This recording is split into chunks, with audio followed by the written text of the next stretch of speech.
Welcome to the Her Story Circle podcast, the podcast that brings you the extraordinary tales of everyday women who are changing the world.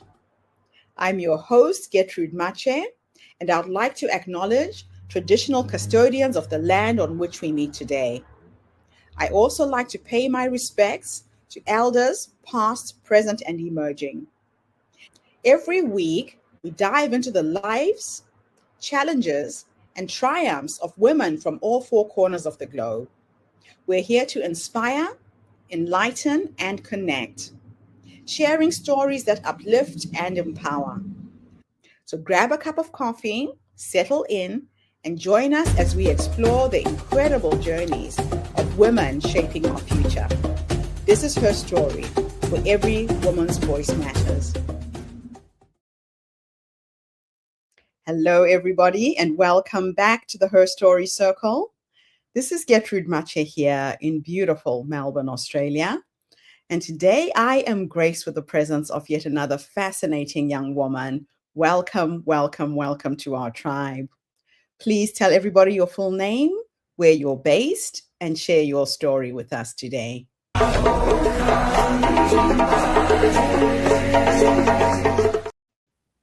Hello. Thank you so much for having me today. My name is Tamara Munoz-Whilden. I am based in sunny Central Florida in the United States. And my story is a not so long one, but still very interesting. I actually started my journey, my professional journey, in operations. So not the most exciting of places until you really dive into the nuances and challenges that come with running high-level operations in a corporate setting. And I started that in my teens. So I was brought into management and ops back when I was 19 years old. And that was such a baptism by fire for me. And since I was very young, I always knew I was made for leadership. I always knew that I was going to start my own business. I was going to be a change maker in whatever industry I ended up being. However, the path to how I was going to get there was not very clear. Fast forward about a decade, I had been working in very high level, fast paced, high volume operations. And I was burned out, as one does after working many years, 10, 15 hour days, 6, 7 days a week. You burn out pretty quickly. And I would watch my peers at that time put their kids to bed via FaceTime. I would watch their marriages come across challenges that were sometimes insurmountable. And I found myself thinking more and more often that that was not the life that I wanted for myself. And then in 2018, I was in the back room of one of my stores when we received a message that my grandmother was not doing so well. Fast forward about a week later, and I was signing the lease to my new apartment when we received a call that my grandmother had unfortunately passed away in her, peacefully in her sleep. However, I am from a multi-generational home, and my grandmother wasn't just my grandmother. She was my caretaker. She raised my sister and I while my parents worked very, very long hours in their pursuit of the American dream. So that was very difficult for me to navigate. When I went to my leaders at the business I was at the time, they were very gracious, and company policy said that I can only have 3 days to mourn my grandmother. And that was the straw that broke my back. And that was the moment that I decided that this was no longer the path I wanted to take. It was in that moment that I sealed my own fate, and I decided that I was going to be doing something different. And I was finally going to start my journey of what I always knew to be true, which is that I was going to start doing my own thing, building my own business, making changes on my own. And within a year, I had started my own business. I replaced my income within 3 months of starting my business. And in May of 2019, I quit my job. I got married and I bought a house within 72 hours of everything. Everything happened in the same weekend, and I have never looked back. I work now as the CEO and owner of Behind the Screens and the Content Solution. So I have 2 agencies under me. One of them is a business operations agency supporting online entrepreneurs, and the other one is an end-to-end marketing agency. And my purpose is to support women in amplifying their message and making sure that they are able to fulfill their dreams and make the most out of their lives without necessarily sacrificing more. As women, we are expected to do so much. There is so much invisible labor that falls onto our shoulders. And as female entrepreneurs, that doubles. We are expected to show up twice as hard, do twice as well, and perform twice as much as men do to get the same amount, if not less, recognition and pay. So with Behind the Screens specifically, our goal is to come in and support female entrepreneurs in holding all of that by creating a strong operational foundation for them. And we do that through our EPIC framework. Our EPIC framework is an acronym for explore, plan, implement, and cultivate. So we come in and we audit the full business. And from there, we design a solid foundation for the business to grow on and scale. So then that way it can continue to grow without adding more to the founder's plate. Then we implement that plan so that the founder does not have to handle that themselves. And then we continue to scale sustainably with the founders that we work with. It is very important to me that every woman that I come across and every woman that I work with feels fully supported in their business. And that is the whole premise of what we do here. The reason being, nothing bad happens when women make more money. Women are notoriously generous. We give back to our communities. We give back to the people that work for us. And it is part of my journey here and my purpose to continue to empower women in this way. Now, with that being said, oh, hello. Hey. Something fall in the back and I was like, oh. Thank you so much, Tamara, sharing your story with our community today. It's absolutely inspiring to see a young woman who saw a problem, turned it into something positive, and now you are empowering so many other women by doing this. Yeah. Now, how did losing your grandmother change your relationship with work, time, and permission? It really showed me that I did not need permission to live the life that I wanted to live. My grandmother lived a very long life. She was well into her 80s when she passed. So it wasn't this tragedy of life cut too short. She was very, very blessed, and we were very lucky to have her as long as we did. With that being said, it really changed my relationship with how I was showing up in my own life, because I had I had spent so many years working towards other people's dreams and not necessarily pouring into my own cup. And losing her in the way that we lost her at the time that we lost her, and not being able to be present for her after she took care of us for so many years. And for a while, when her dementia got very bad, I was her primary caretaker for a few years, and not being able to be there for those moments. It really changed the way that I looked at everything, and not being able to be there for my mother, where they fled communism together and they never lived apart. She lived in our home. It was very hard for me not to be able to be there to support my mom through that grief and navigating all of that. And although I had incredible leaders at the time in corporate, and they were so gracious and so wonderful, there was a lot of red tape.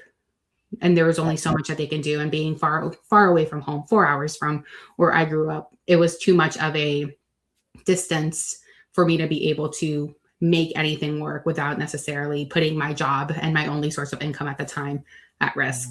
So now you talk about invisible labor. What does that look like for women business owners in real life?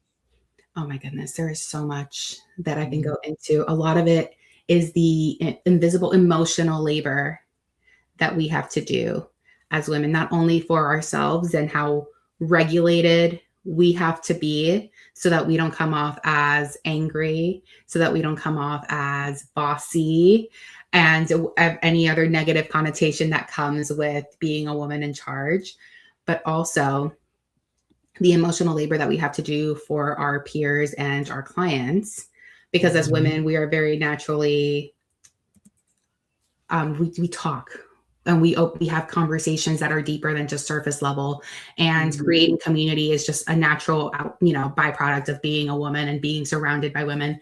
And another natural byproduct of that is holding a lot of space for people and their feelings, and walking them through the ups and downs, the ebbs and flows of business. And that is all labor that we don't charge for. That is extra stuff that we have to hold along with leadership. And then it's not just leadership and growing your team, it's leadership and then seeing the whole person and being able to meet them where they're at. And again, more emotional labor that comes with that, and making sure that everything's running smoothly, and managing your business how you would manage your home, right? All that invisible, the to-do list that is constantly going on, and our inability to ask for help. Because we have been conditioned by society and by our gender that we can handle it all and we don't need help. If we ask for help, it's a weakness. And that all just continues to fall onto our plates until our plates are overflowing and we're going gray, we're losing hair, we have back pain, we're losing sleep over this endless to-do list.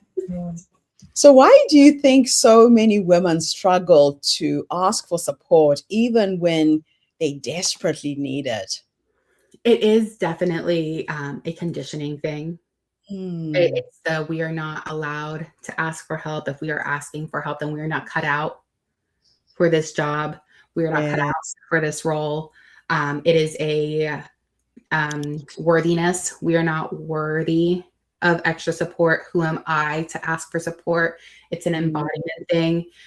If you notice, men really have no issues delegating and asking for support and hiring who they need to hire and getting things off their plate so that they can focus on what they need to focus on. For women, it's a lot harder, because I do feel that there is also an extra layer of emotional attachment that we have to our businesses. And there's a sense of identity with the success of our business and how it goes. And, if it's doing well, we're doing well. If it's not doing so well, we're not doing so well. And it's a reflection of us. And it makes it very difficult to let someone in to see the reality of, especially for early stage founders, the reality of the chaos that is building a business and scaling a business. It's not all rainbows and butterflies. It is a lot of work. And a lot of the time the work is not very, very clean.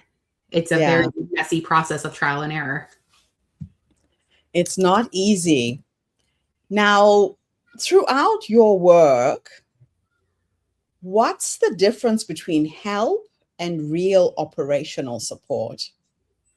So a lot of it has to do with a tasker and someone who's owning the work. So when you're getting help, you're bringing someone on to do tasks. So you delegate the task, handle my inbox, go through this data, send these invoices, and it's just getting tasks off your plate. When you're bringing on real operational support at that higher level of bringing in a manager, we are talking about a thought partner and someone who is a true operational expert that can look at your business and create a solid operational foundation for your business to then scale at. All of our founders started their businesses because they're incredible at what they do and they get amazing results for their clients, and they love serving their clients and showing up and even marketing and showing up on, Instagram and doing what they need to do to get their services out there. They did not start their business because they are passionate about building systems. They're not passionate about building their operational foundation or the automations and all those standard operating procedures on the back end. That's not the language that they're speaking, nor should it be. So when it gets to the point where you need to scale your business and you're excited to get in front of more people and serve more clients, bringing a true operational partner into your life is going to change everything, because we can look at things from an eagle eye view and just see the gaps in the operation. And hey, if you're going to bring in 10 clients tomorrow, it's going to break. Yes. This is not going to work. So then we work together to create a plan to close that gap and rebuild that operational infrastructure to hold 10, 20, 30, 60, 80 clients and it not break. Oh my gosh. Yeah, that is absolutely crazy. Now, you said operations isn't about tasks, it's about safety the last time I talked to you. Can you unpack that? Yeah. So when it comes to your operations, it's not just about getting things off of your plate. because that is still an open loop in your mind. Is it getting done? Is it getting done the way that I want it to get done? Is it getting done at the time that it needs to get done? And it's just now it opens up a whole other list of things that you are concerned about. You're not even concerned about the task itself. It's everything that comes with it. What's happening? Am I being represented correctly? All that good stuff. When you're handing over your baby to someone, right? Exactly. And if you want to delegate from a place where you can truly let go, there needs to be a layer of safety, and you need to be regulated in letting this go. And we do that through operations and systems. We do that through creating standard operating procedures, having very clear expectations, paint done. What does this task look like when it's 100% done?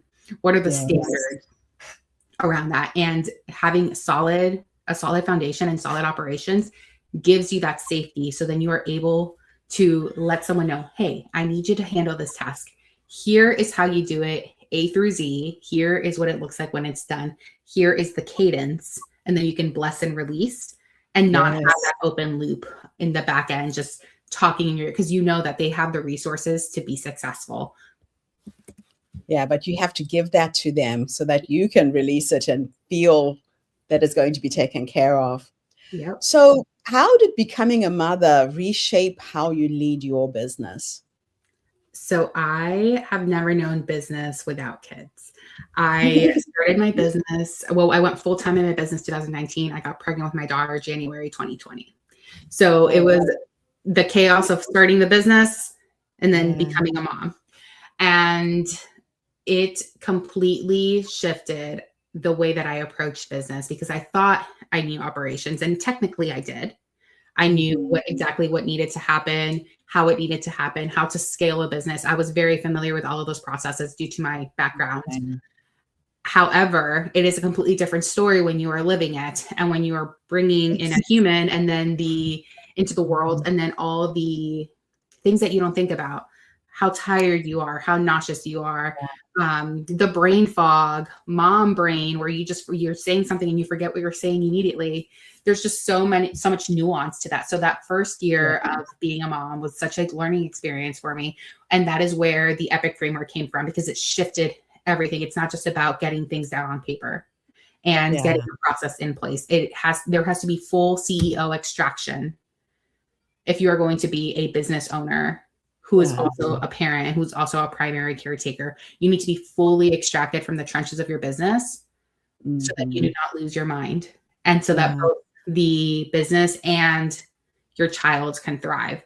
So it was a huge learning experience. And with I have 3 kids now. With every child I have had, I find even more refinement inside the framework and inside the process, where I just had my 3rd baby in July of last year. And it has shifted. I was fully extracted from my business. It shifted everything to the point where now my team runs without me. And it is such a blessing to just see it all happen.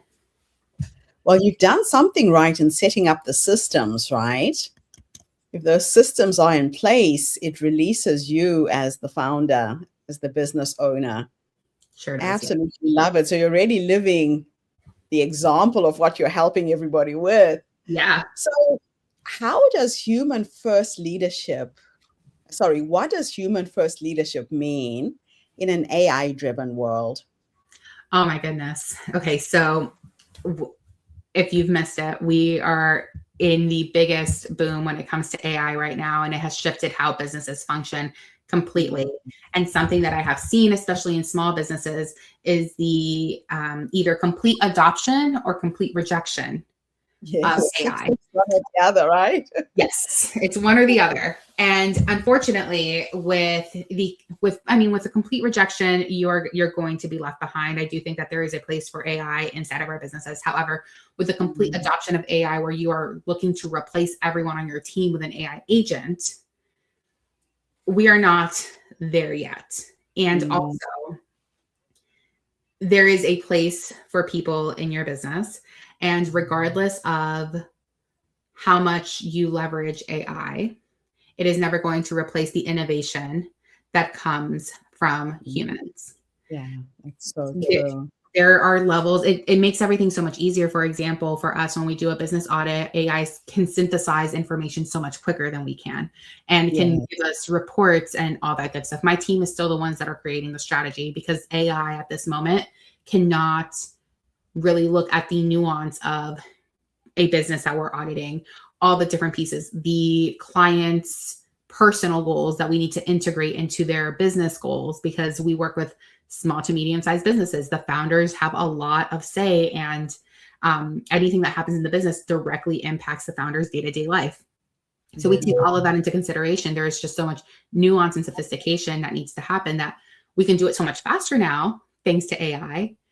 Yes. And also, I would not trust AI to build out a full operating plan for me.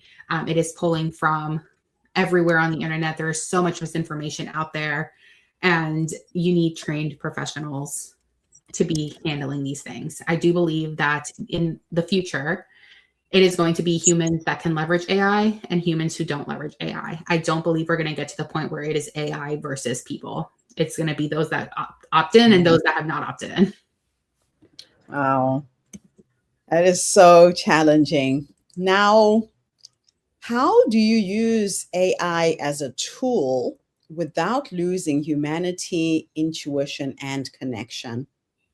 A lot of it is using it with the mindset of, this is here to make life easier for my team. So removing those low-hanging tasks, those repeatable tasks off of your team's plate, to then free up your team to do the innovating and to do the more sophisticated tasks. It just gives them back so much more time.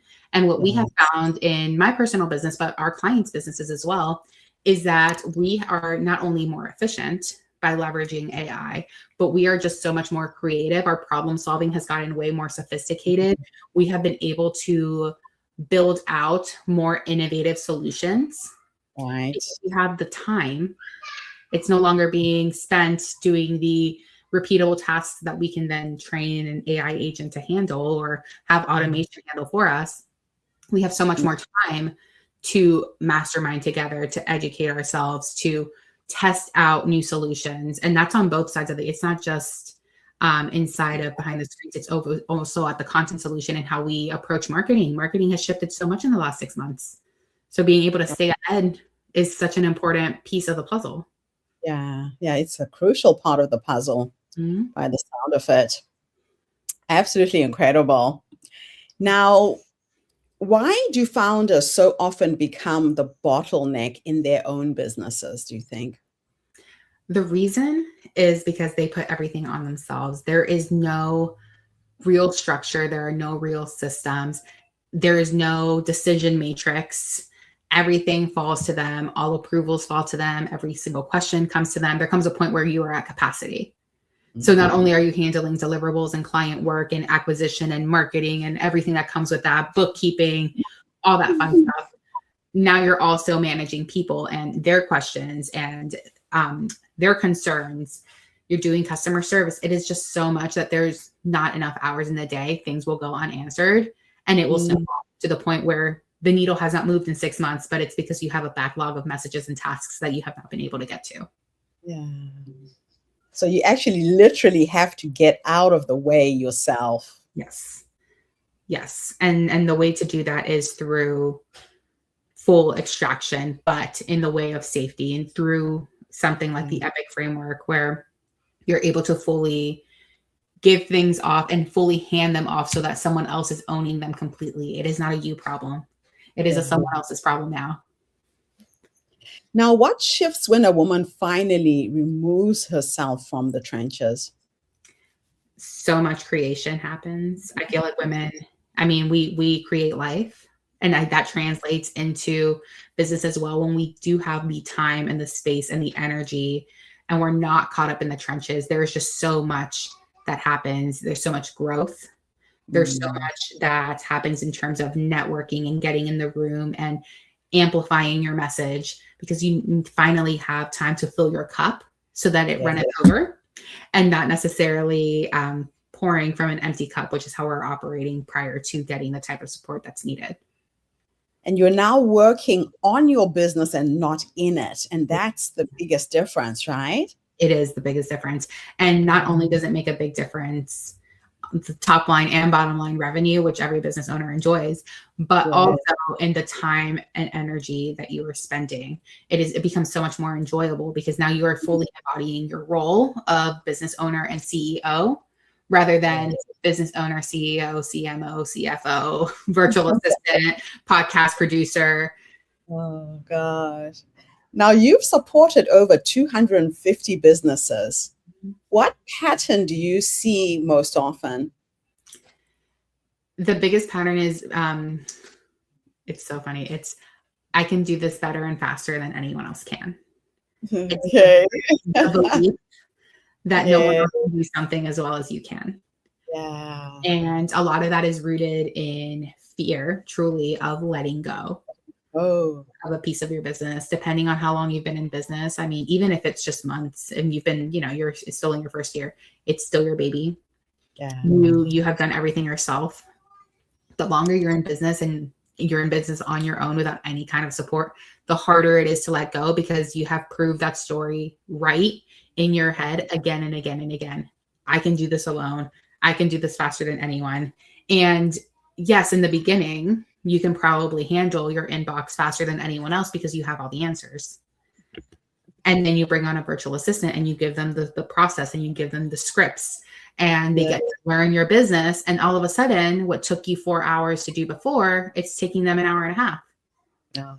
Because that's their zone of genius. It's not your zone of genius. Just because you can handle it doesn't mean that you should be handling it. It sounds so obvious, but it's not. Not. And it's not easy. It sounds simple, but it's not easy to give up that kind of control and to be patient for that learning curve to get that team member up to speed. Yeah. Now, how did becoming a role model for your daughter change the way that you think about visibility and leadership? So I am not naturally a person that loves to be visible.